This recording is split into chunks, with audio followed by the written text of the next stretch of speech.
Hello friends, जैसे हम लोग बात किए थे पिछले क्लास में कि हम लोग झारखंड टॉपिक को पढ़ने वाले हैं जेपीएससी का पेपर 2 के बारे में, जिसके बारे में हम पहले बताए थे कि झारखंड का जो शुरुआत करेंगे पढ़ाई का, हम लोग सबसे पहले इंट्रोडक्शन देखेंगे झारखंड राज्य के बारे में, थोड़ा सा परिचित होंगे उससे। उसके बाद हम लोग झारखंड का हिस्ट्री शुरू करेंगे, जहां पर सबसे पहले शुरू करेंगे हम लोग एंशियंट से। ठीक है, मतलब एंशियंट हिस्ट्री में झारखंड की स्थिति क्या थी, उस समय झारखंड के शासक कौन रहे, झारखंड में किस तरह का आंदोलन हुआ, उसके बारे में हम लोग पढ़ना शुरू करेंगे। और साथ ही साथ सिलसिलेवार से आगे बढ़ते हुए हम लोग पहुंचेंगे मेडिवल से फिर मॉडर्न में, फिर झारखंड आंदोलन के बारे में पढ़ेंगे। इस तरह से हम लोग आगे बढ़ेंगे। ठीक है, पहले हिस्ट्री कवर करना है। तो हम लोग देखते हैं कि 15 नवंबर 2000 को भारत का 28वां राज्य बना। कौन? झारखंड। ठीक है, कौन सा राज्य बना? ये 28वां राज्य बना झारखंड। कब? तो 15 नवंबर 2000 को। 15 नवंबर और भी हम लोग के लिए और एक चीज के कारण हम लोग के लिए इंपॉर्टेंट है ये 15 नवंबर, ये डेट। इसी दिन बिरसा मुंडा का जन्म दिवस है। ठीक है, हम लोग को पता है जैसे। तो झारखंड का 28वां राज्य, भारत का 28वां राज्य झारखंड बना कब? 15 नवंबर 2000 को। इसके पहले मुख्यमंत्री बने, इसके पहले जो मुख्यमंत्री बने वो थे बाबूलाल मरांडी। ठीक है, और पहले राज्यपाल जो थे वो थे प्रभात कुमार।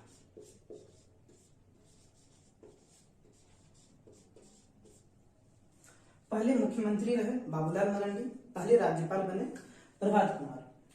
28वां राज्य झारखंड बना। और तो 29वां कौन सा था? हम लोग को पता है 29 कौन सा था? तेलंगाना था। ठीक है, ध्यान रखना है हम लोग को, अभी जो भारत में टोटल जो राज्य है वो 28 ही है। जम्मू कश्मीर अब राज्य नहीं रहा, बल्कि वो एक यूनियन टेरिटरी बन चुका है। ठीक है,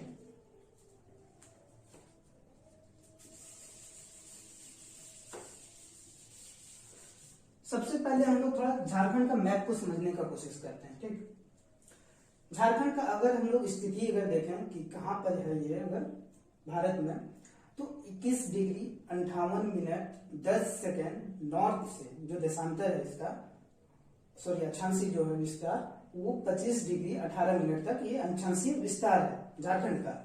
इसी तरह से अगर हम लोग देशांतर विस्तार देखें तो ये है 83 डिग्री 19 मिनट 50 सेकेंड ईस्ट से लेकर के 87 डिग्री 57 मिनट ईस्ट तक। ठीक है, ये देशांतर विस्तार है, ये अक्षांशीय विस्तार है, ध्यान रखना है।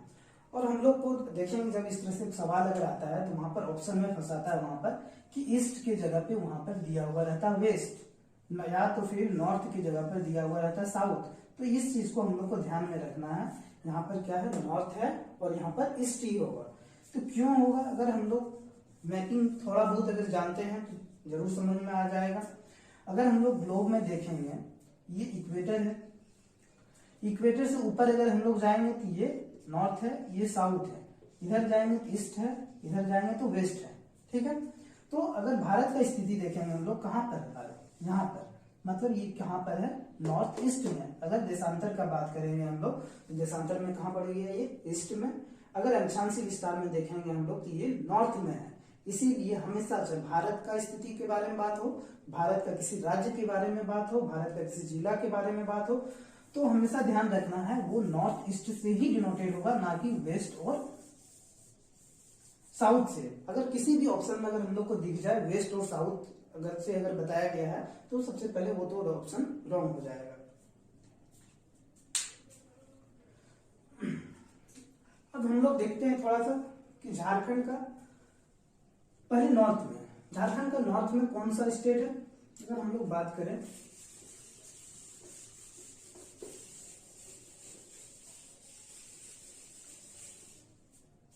झारखंड का अगर नॉर्थ में हम लोग जाएंगे तो यहां पर कौन सा राज्य है? बिहार। कौन सा है? बिहार है। ठीक है, अगर हम लोग इधर ईस्ट में चले जाएंगे, ईस्ट में गए मतलब है यहां पर वेस्ट बंगाल। साउथ में आ जाए तो उड़ीसा,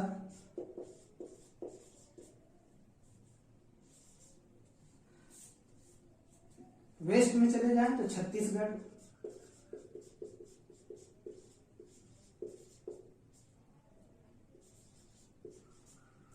ठीक है।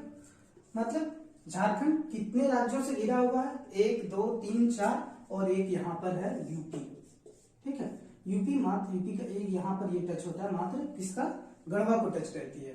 अगर हम लोग बात करें गढ़वा का कि गढ़वा कितने राज्यों से घिरा हुआ है, तो हम लोग देखते हैं कि गढ़वा जो है वो 3 राज्यों से घिरा हुआ है, यूपी, छत्तीसगढ़ और बिहार से घिरा हुआ है। ठीक इसी तरह से अगर बात करें हम लोग ईस्ट सिंहभूम कितने राज्यों से घिरा हुआ? तो 2 राज्य से घिरा हुआ। कौन कौन सा राज्य है? तो वेस्ट बंगाल और उड़ीसा। ध्यान रखना हम लोग को सवाल इस तरह से भी आते हैं कि ईस्ट सिंहभूम को कौन से 2 राज्य ईस्ट सिंहभूम को टच करती है, कौन से 2 राज्य से ये घिरा हुआ है? तो ये तरफ है उड़ीसा, इधर साउथ की तरफ, और हम लोग चले जाएंगे ईस्ट की तरफ तो वेस्ट बंगाल, ईस्ट सिंहभूम का बात कर रहे हैं। इसी तरह से साहेबगंज का बात करेंगे तो हम लोग इधर है बिहार और इधर है वेस्ट बंगाल। सिमडेगा का बात करेंगे इधर छत्तीसगढ़ और उड़ीसा को टच करती है ये, ठीक है। तो यहाँ पर क्या देख रहे हैं हम लोग? साहेबगंज है, गोड्डा है, देवघर है, जामताड़ा है। इधर आएंगे गिरिडीह मिलेगा, कोडरमा मिलेगा, हजारीबाग मिलेगा, खूंटी है यहाँ पर, ठीक है। रांची ईस्ट सिंहभूम, यहाँ वेस्ट सिंहभूम भी मिलेगा, इधर ये एरिया जो है वेस्ट सिंहभूम का है। सिमडेगा, गुमला है। यहाँ पर ध्यान रखना हम लोग को फिर ये 2 जिला के बारे में। ये 2 जिला है लोहरदगा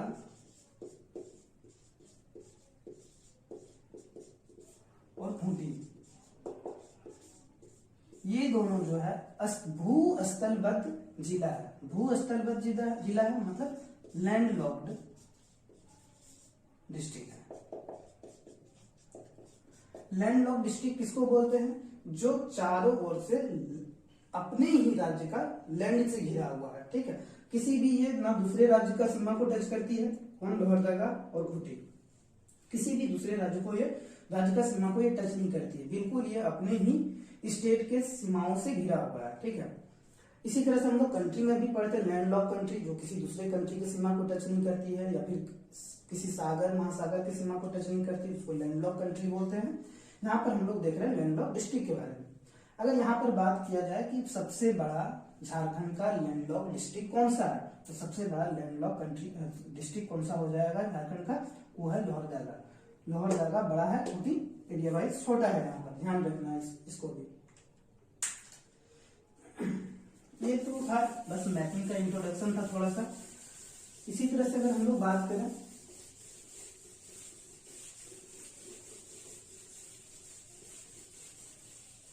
एक चीज और ध्यान में रखना था हम लोग का कि झारखंड का जो आकार है वो है चतुर्भुजाकार, ठीक है। चतुर्भुजाकार है ये, ठीक।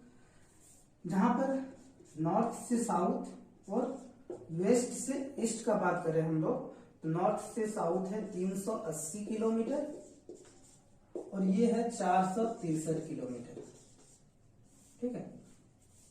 क्या है इसका? चतुर्भुजाकार है। नॉर्थ से साउथ मतलब इधर से यहाँ ये डायरेक्शन हम लोग जा रहे हैं, यहाँ पर ईस्ट और वेस्ट से ईस्ट अगर जा रहे हैं ये है 463 किलोमीटर। अगर नॉर्थ साउथ जा रहे हैं हम लोग तो ये टोटल डिस्टेंस है 380 किलोमीटर, ठीक है। अगर एरिया का बात करें झारखंड का 79714 किलोमीटर स्क्वायर है टोटल एरिया झारखंड का। अगर देश का एरिया के से कंपैरिजन करके बात करें 2.42% है झारखंड का एरिया। भारत से टोटल एरिया का कंपैरिजन करके हम लोग बात कर रहे हैं कितना है? 2.42% है।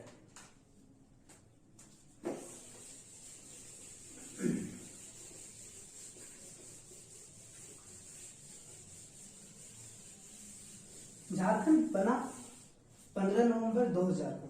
इससे पहले ये दक्षिणी बिहार का हिस्सा था और हम लोग को पता है कि बिहार जो बना मतलब बिहार प्लस उड़ीसा, अगर इसका बात करें हम लोग तो ये 12 मार्च 1912 को, ठीक है, 12 मार्च 1912 को ये किससे अलग होकर के बना था? तो वेस्ट बंगाल से अलग होकर के बना था। फिर बिहार और उड़ीसा अलग हुआ कब?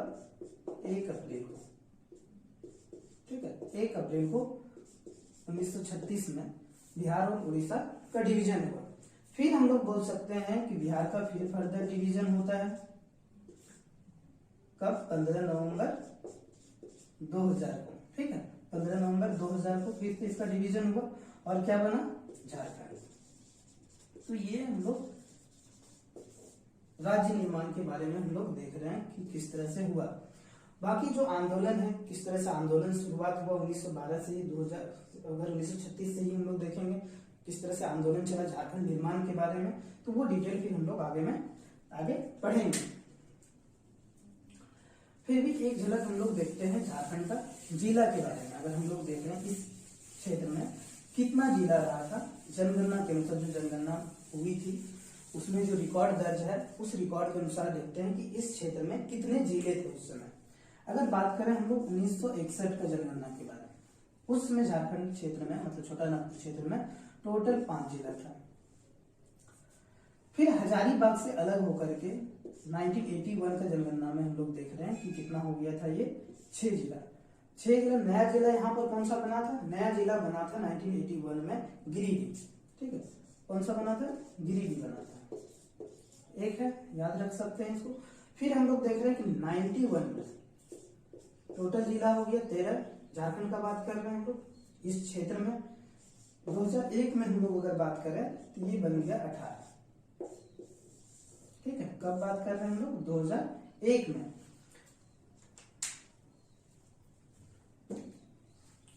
अगर 2001 में 18 जिला हुआ तो जब झारखंड का निर्माण हुआ था उस समय टोटल झारखंड में कितना जिला रहा होगा? उस समय टोटल झारखंड में जो जिला था वो 18 थे। ठीक है, ये तो जनगणना के बाद बता रहे हैं, जो रिकॉर्ड दर्ज हुआ था वो 18 था, लेकिन इससे पहले ही हो चुका था। मतलब 15 नवंबर 2000 को जब झारखंड निर्माण हुआ उस समय झारखंड में जो कुल जिले थे वो थे 18। अभी कितना है? -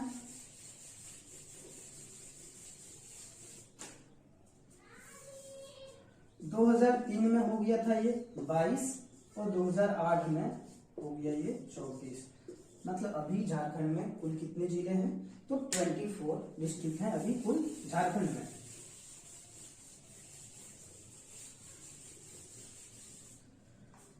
अब थोड़ा इसका नेमिंग के बारे में देखते हैं कि झारखंड का क्या नाम रहा है ऐतिहासिक काल से। हम लोग देखेंगे विष्णु पुराण में क्या नाम था, महाभारत पुराण में क्या नाम रहा है, इसके बारे में थोड़ा सा हम लोग देखते हैं।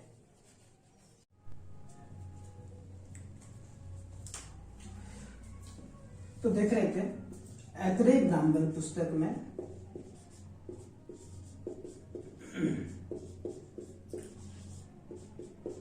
ऐतरेय ब्राह्मण पुस्तक में इस क्षेत्र को पुंड बोला गया या फिर पुंड भी बोला गया, दोनों ही चलेगा। ठीक है, वायु पुराण में अगर हम लोग देखें तो वायु पुराण में इस क्षेत्र को मुरंड बोला गया है। विष्णु पुराण में देखें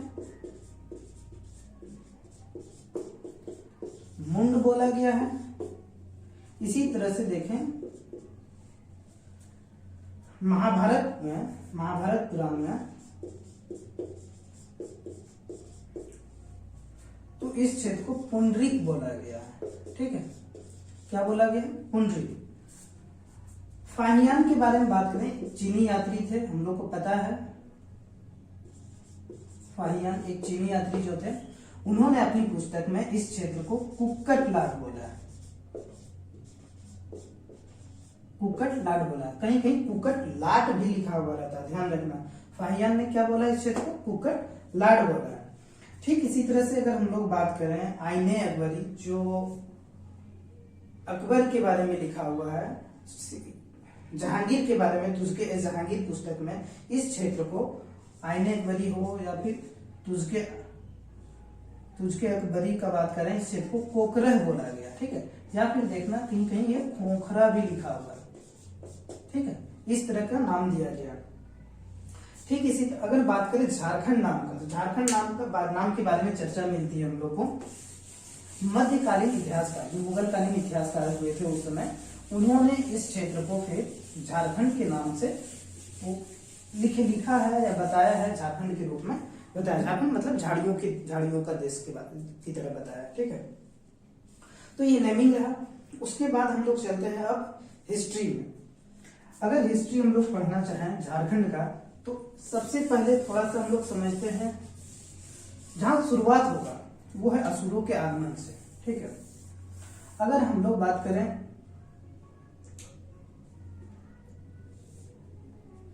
नवपाषाण काल का, ठीक है, नवपाषाण काल में बताया जाता है कि असुरों का आगमन हुआ इस क्षेत्र में।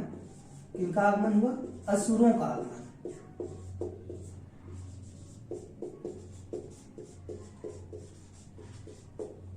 असुर राजा कौन थे उसमें? जरासंध।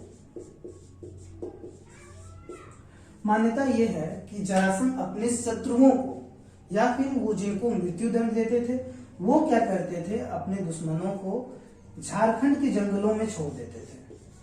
ठीक है, झारखंड के जंगलों में छोड़ देते थे। ये माना जाता था कि इन जंगलों में खूंखार जानवर रहते हैं, यहाँ भेजने का मतलब हुआ कि वो मारे जाएंगे, उनको मृत्यु दंड मिल जाएगा। ठीक है, जब मृत्यु दंड देना होता था या शत्रुओं को जिनको वो पराजित करते थे, उनको वो झारखंड के जंगलों में छोड़ देते थे। इस तरह से यहाँ पर धीरे धीरे आगमन हुआ लोगों का। ठीक है, और ये लोग कौन थे? असुर थे। जरासंध खुद नागवंशी थे। ठीक है, नागवंशी असुर थे। ठीक है, ये माना जाता है कि जरासंध नागवंशी असुर थे। तो जो जिनको ये भेज रहे थे, धीरे धीरे यहाँ पर झारखंड में आवर्जन हुआ लोगों का, और ये नागवंशी लोग थे, असुर थे।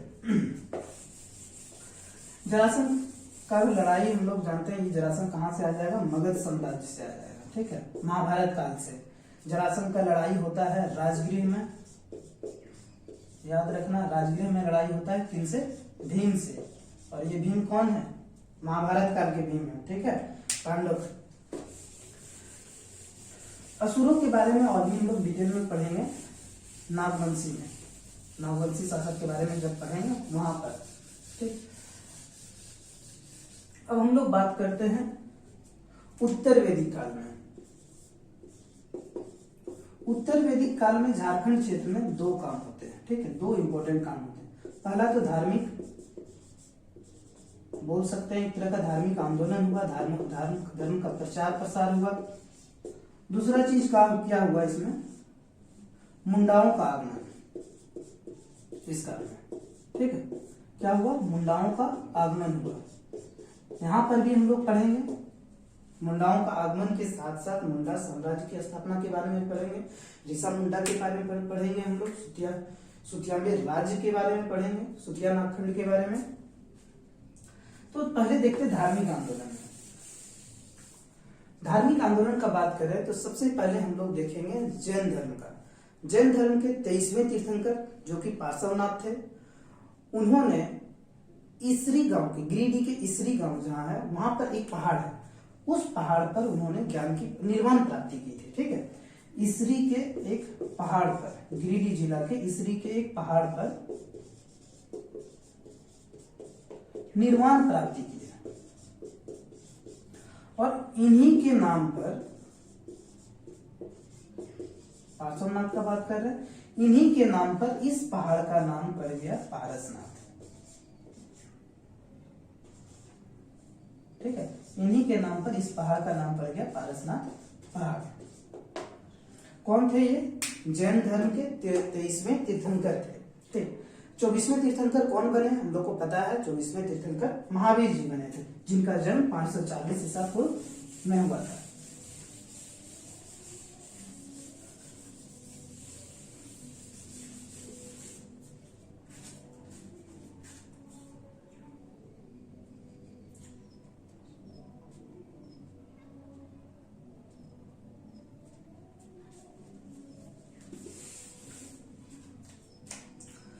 मान्यता यह है कि जैन धर्म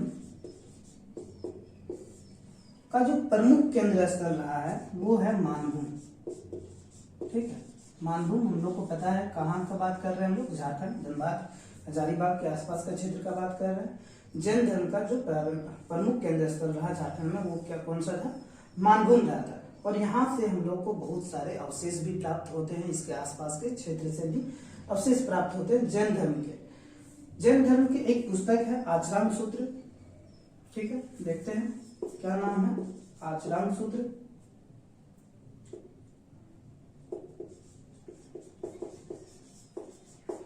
इस पुस्तक में इस क्षेत्र को राग बोला गया है या फिर अब लाभ के रूप में बोला गया है। ठीक है, साथ ही साथ एक पुस्तक है वी बोल के एक पुस्तक है। पुस्तक का नाम है, सॉरी, वी बोल जो है रचनाकार है, पुस्तक का नाम है जंगल लाइफ इन इंडिया।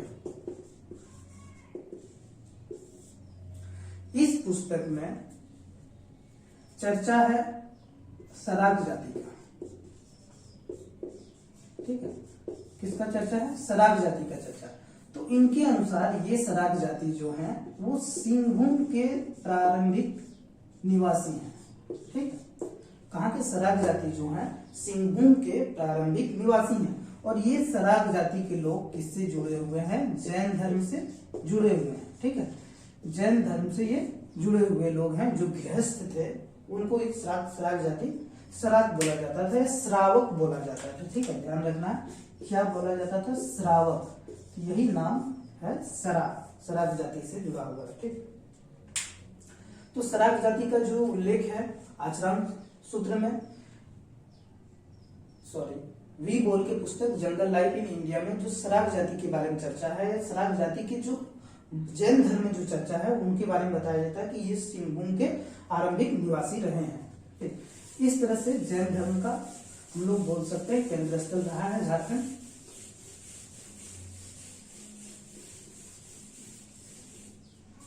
ठीक इसी तरह से बौद्ध धर्म का भी रहा है। बौद्ध धर्म के बारे में भी हम लोग देखेंगे।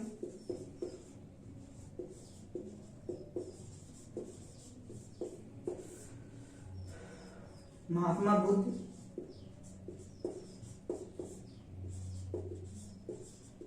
इनका जन्म कब होता है? महात्मा बुद्ध का इनका जन्म है 563 बीसी में।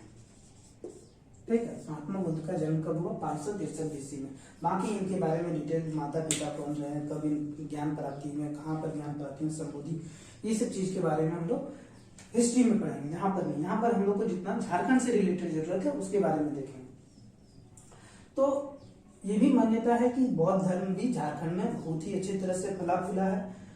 ये हर्षवर्धन मतलब वर्धन साम्राज्य के समय के बाद से यहाँ पर माना जाता है कि बौद्ध धर्म का धीरे धीरे विनाश होना शुरू हुआ था। नहीं तो बौद्ध धर्म इस क्षेत्र में, झारखंड क्षेत्र में बहुत ही फला फूला था। पलामू में एक गांव है जो इसमें इंपॉर्टेंट है समझने का, वो बता रहे हैं। पलामू में एक गांव है जिसका नाम है मूर्तिया।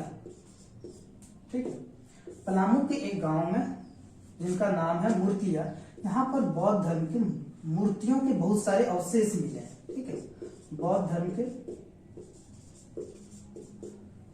मूर्तियों के बहुत सारे अवशेष मिले हैं। ठीक है, कहाँ पर? तो पलामू के मूर्तिया गांव में। अमरनाथ दास जो एक इतिहासकार रहे हैं, उनका मानना है कि भगवान बुद्ध का जन्म कहाँ पर हुआ है? मूर्तिया गांव में हुआ है। ध्यान रहे, इतिहासकार जो हम लोग पढ़ते हैं इस चीज को नहीं मानता है, लेकिन इतिहास अमरनाथ दास क्या मानते हैं कि अपनी पुस्तक में वो लिखे हैं कि भगवान बुद्ध का जन्म कहाँ हुआ है? तो मूर्तिया गांव में हुआ है। ठीक है, ठीक इसी तरह से और कुछ भी अवशेष हम लोग देख लेते हैं जो प्राप्त होते हैं हम लोग को बौद्ध धर्म, जिससे पता चलता है इस क्षेत्र में बौद्ध धर्म बहुत फुले फूले है। खूंटी से अगर हम लोग बात करें, खूंटी जो जिला है झारखंड का, उससे 3 किलोमीटर साउथ में, 3 किलोमीटर साउथ में एक जगह है वेलवा का। क्या है? वेलवा दा। यहाँ पर बौद्ध टीले प्राप्त हुए हैं, बौद्ध टीले प्राप्त हुए हैं। ठीक है, यहाँ के ईंटे बताए जाते हैं कि ये मौर्यकालीन ईंटे रहे। ठीक है, बौद्ध टीले से जो ईंटे प्राप्त हुए हैं उनके बारे में मान्यता है कि ये मौर्यकालीन है। मान्यता नहीं, पुष्टि भी हुआ है कि ये मौर्यकालीन ईंटे हैं। ठीक, अब थोड़ा सा जब मौर्यकालीन का बात हुआ तो अशोक का चर्चा कर लेते हैं। सम्राट अशोक के बारे में, इन्होंने रक्षित को, इनको नाम याद रखना, रक्षित को आदिवासियों को बौद्ध धर्म का शिक्षा देने के लिए भेजे थे। ठीक है, अशोक ने अपने दूत रक्षित को आदिवासियों को, आदिवासी जनजातियों को बोल सकते हैं, शिक्षा देने के लिए रक्षित को भेजे थे। किस चीज का? तो बौद्ध धर्म का शिक्षा देने के लिए। इसका उल्लेख कहां पर मिलता है हम लोग को? तो कलिंग शिलालेख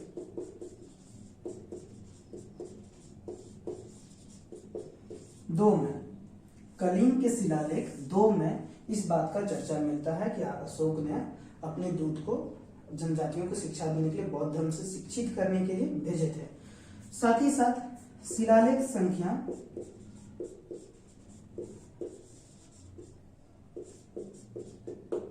13 में, ठीक है, शिलालेख संख्या 13 में इस क्षेत्र को, मतलब झारखंड क्षेत्र को आटव या आटवी बोला गया है।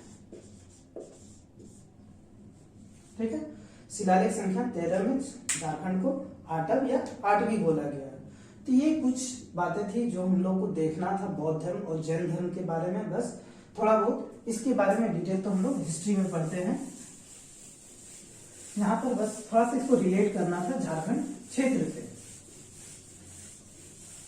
इसके बाद जो टॉपिक शुरू होगा अगले क्लास में वो है मुंडाओं का आगमन के बारे में। ठीक है, तो मुंडाओं के आगमन को हम लोग एक स्टोरी से समझेंगे, किस तरह से इनका आगमन हुआ। इनका आगमन फिर नागवंशी से जुड़ा हुआ है, नागवंशी शासक के बारे में थोड़ा सा देखेंगे, पढ़ेंगे।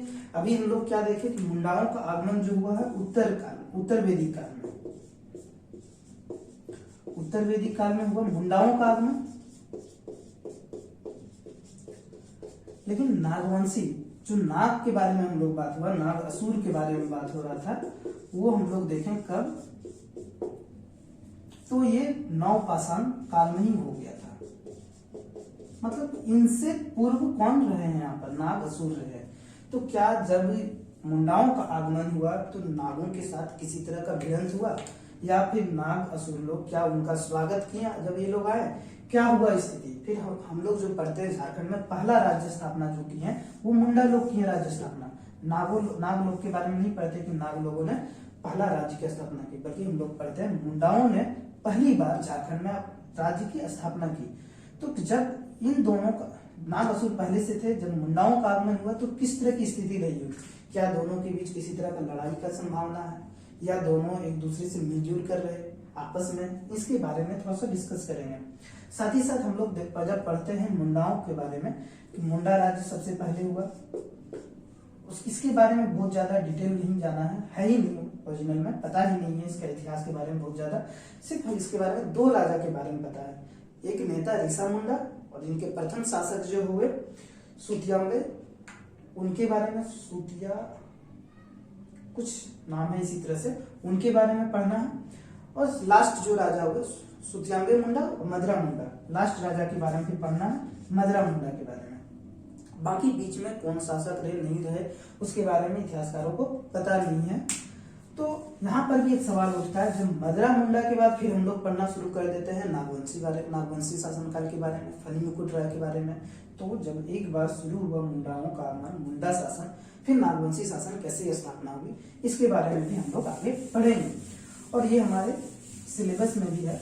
इससे एक सवाल है मुंडा शासन व्यवस्था से और नाग शासन व्यवस्था से, फिर एक सवाल है, मतलब 2-2 4 मार्क्स में।